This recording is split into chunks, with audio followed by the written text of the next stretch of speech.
Hey, it's Maximo. This is yet another fun-filled, packed, stupendous day in Tokyo. In this video, we'll be exploring the Starbucks Roastery, the cool 3D Cat Billboard. We'll be doing a bit of shopping, going to Shibuya Crossing and Shibuya Sky, and find out if Maximo's brave enough to try horse meat at one of Tokyo's infamous Wagu and horse meat restaurants.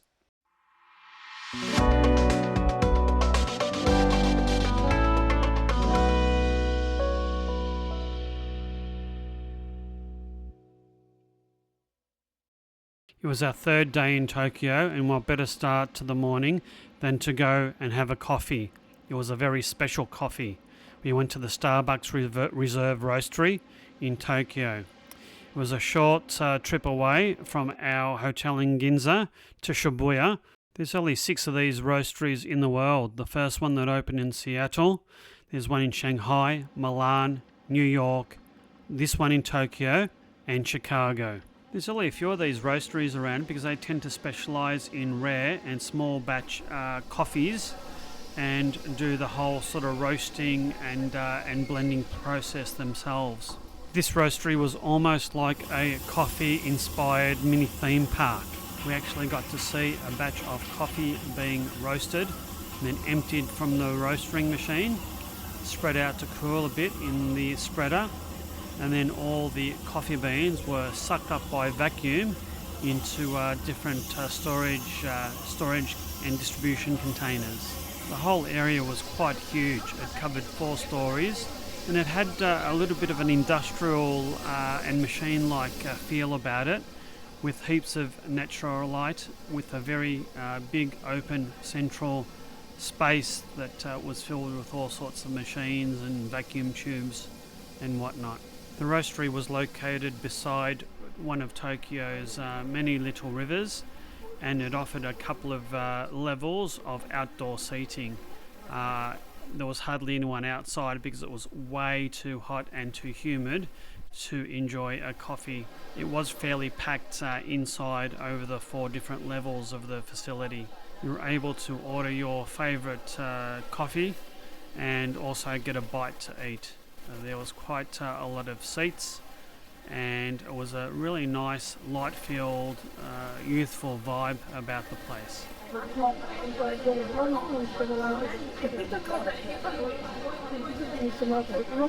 So these are Arabian bar.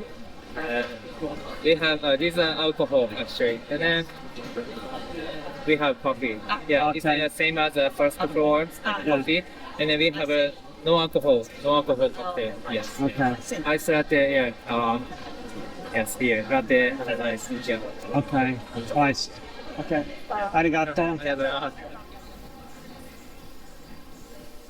We worked out what to order with the help of the very friendly staff. I had a nice coffee and Joe had a cappuccino.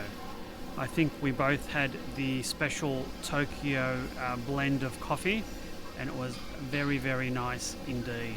We then finished our coffees and had a bit of a wander through the roastery and all the different floors, which is very different from each other. We spent about an hour and a half having a good look around, ordering coffee, doing a bit of people watching, and finally having a look at the gift store, which we managed to avoid buying any overpriced gifts or knickknacks, and then decided to head over to Shibuya and the famous Shibuya Crossing.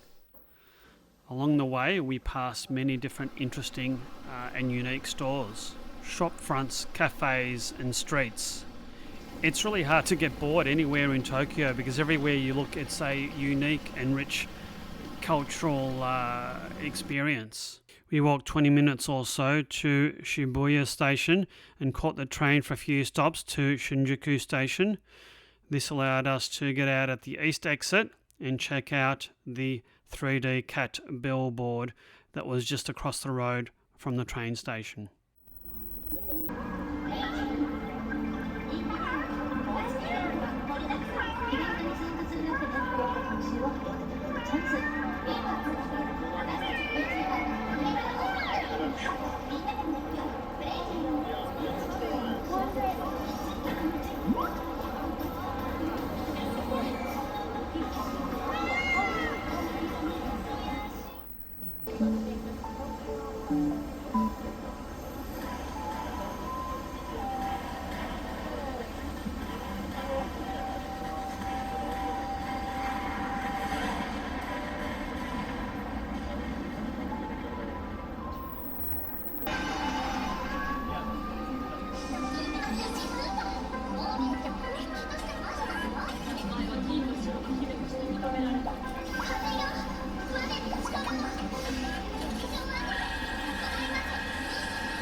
If you think this video is good, the pictures and sound in real life was truly 3D and quite spectacular.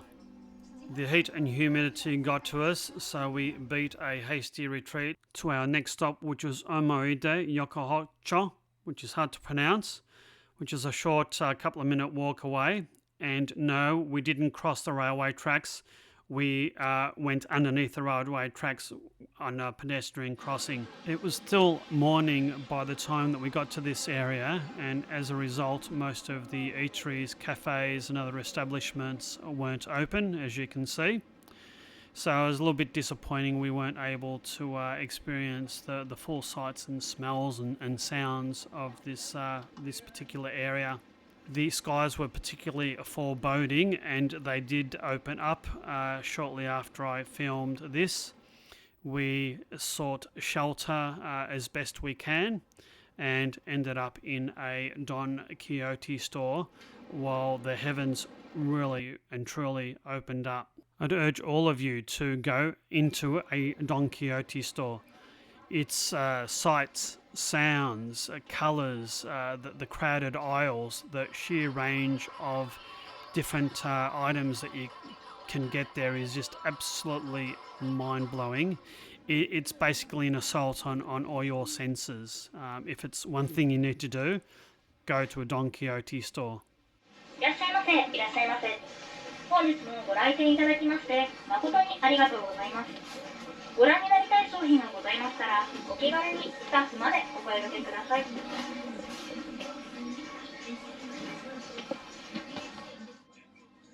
Torrential rain was falling outside while we were wandering around the Don Quixote. It's such a unique and unusual place. It's almost like the TARDIS. It seems bigger on the inside than it does on the outside. After a while, we headed mostly underground and made our way to the very famous wet Shibuya crossing. This is about 4 metro stops from Shinjuku Station to Shibuya Station. By the way, we did pass very close to the Meji Shrine. This is a very old and historic Shinto shrine surrounded by really nice grounds. If you haven't been to this before, I would highly recommend going there. We didn't go there this time because we had previously visited in our trip in 2017. We arrived at the Shibuya Scramble crossing, and I was able to capture some footage of a very wet crossing from the protection of a metro awning.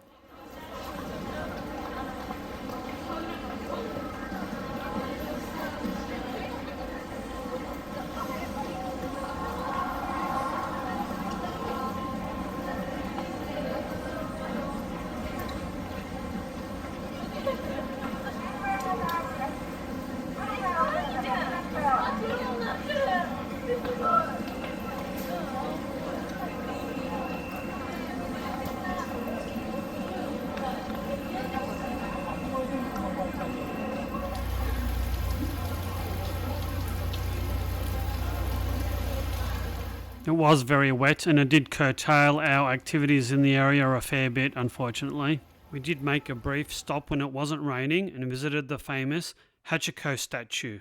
The story of this dog dates back to the 1930s. Unfortunately, the dog's owner died, but for 10 years, the dog faithfully waited outside the station morning and night for its owner to arrive, and unfortunately, he never did. This story of hope, loyalty and perseverance has really captured Japanese hearts through the generations. I made my way to the Starbucks coffee establishment and took the opportunity to view the crossing from an elevated position. Quite spectacular, really.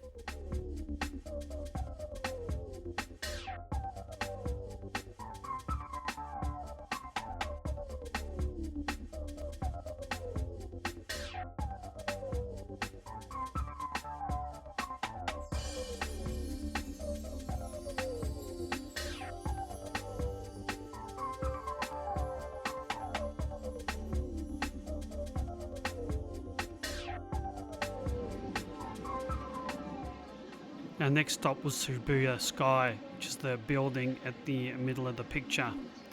It's a very tall building, about 230 metres high, and You have a fabulous outlook of Tokyo and Shibuya Crossing and the surrounding area. We didn't have our umbrellas with us and got utterly saturated, a mistake we didn't make again. We did keep a close eye on the weather forecast. We made our way to the glass elevator and up to the 14th floor, which is where the entrance to the observatory lift in the Shibuya Scramble building is located. The lift gives really good views of the surrounding area and of the rain. I mean, even the view from the 14th floor isn't too shabby either, is it? There's a gift shop and a number of other stores located on the 14th floor, and that's where you get your tickets. Tickets are 2,200 yen, which is around about sort of 25 Australian dollars, and bookings are essential, as this place often books out well in advance. A lift with a very impressive light show on the ceiling takes you up to the observation deck on the 46th floor of the Shibuya Sky complex. It's actually quite funky.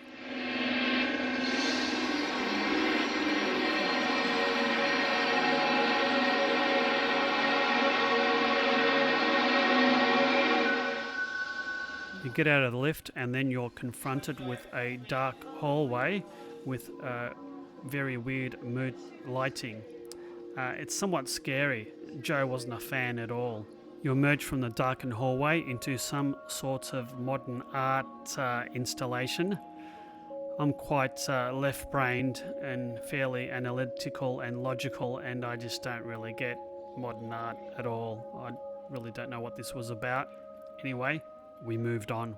We made our way over to the windows of the observation deck on the 46th floor to look at the spectacular, if somewhat wet, vista that is Tokyo, one of the largest cities in the world. Because it was so wet, unfortunately the roof was closed. I was really looking forward to going up there and having an al fresco view of Tokyo, but it wasn't to be. We were offered tickets on an alternate day, but unfortunately our schedule wouldn't allow us to come back here. The view was spectacular nevertheless. And for those of you that want to go up to the roof, please note that cameras must have straps, backpacks and large suitcases aren't allowed, and be wise to jump on the website and see what you can and can't bring up there to avoid any sort of disappointments. I'll leave a link in the description. What a spectacular but rainy view. We had a look around all four sides of the observation floor, and I took plenty of videos and photos. The conditions weren't great, so we grabbed a couple of drinks, made our way to a table and camped out waiting for the sunset. We'd booked this excursion at 4:20 p.m.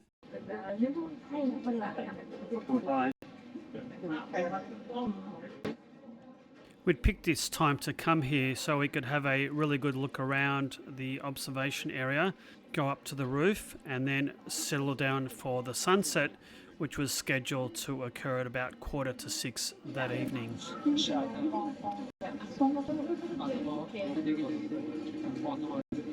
What do you have here? Mojito. Oh, mojitos. Excellent. You have any? Corona.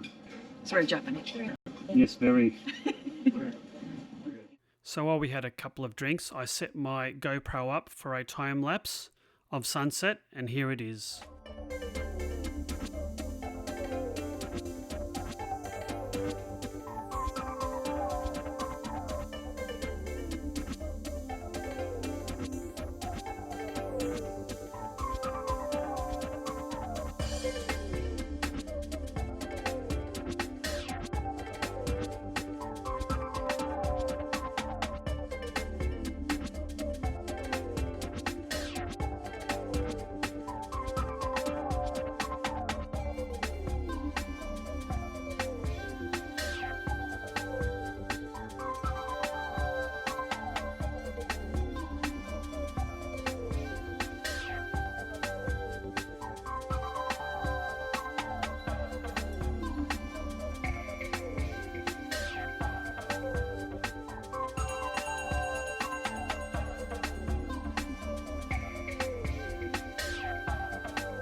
It was a spectacular sunset. Unfortunately, the weather didn't really show that on the time lapse, but even though we didn't have a chance to go up to the roof, we had a very good time.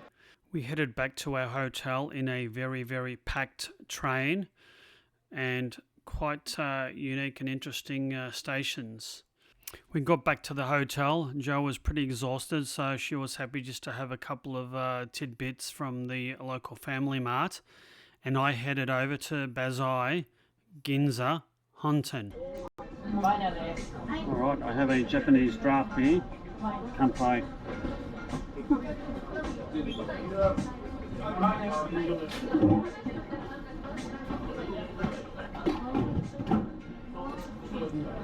So today I'm in a meat and horse meat restaurant in the basement of a place not too far from our hotel. Start off with some salad, chopsticks, interesting.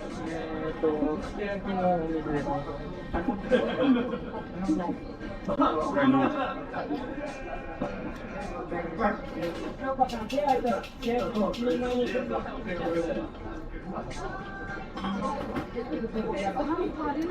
Japanese draft beer, nice. This restaurant specialised in Wagyu steak and horse meat.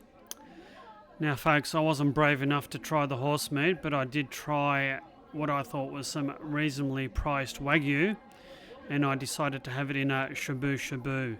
There's a big hot pot full of stock that's brought in front of you.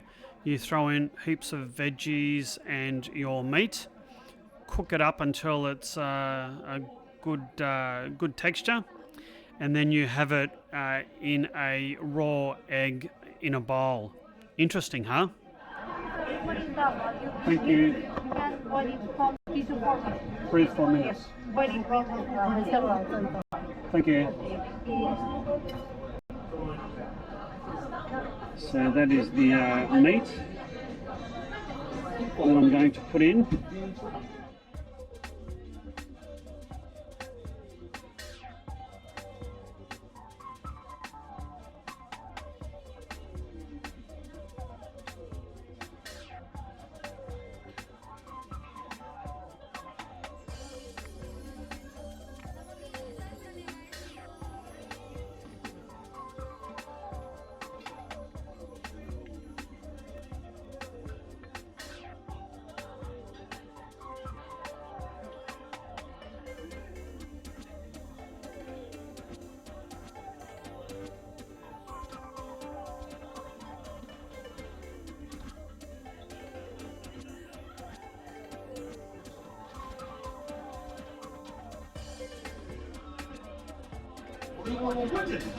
Very nice.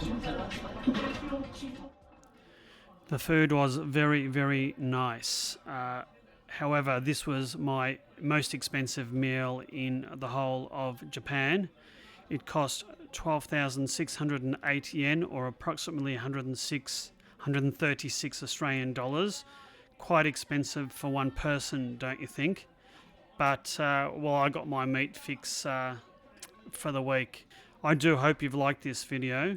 Please consider hitting the like and subscribe buttons. Now, until our next adventure in Tokyo, bye now.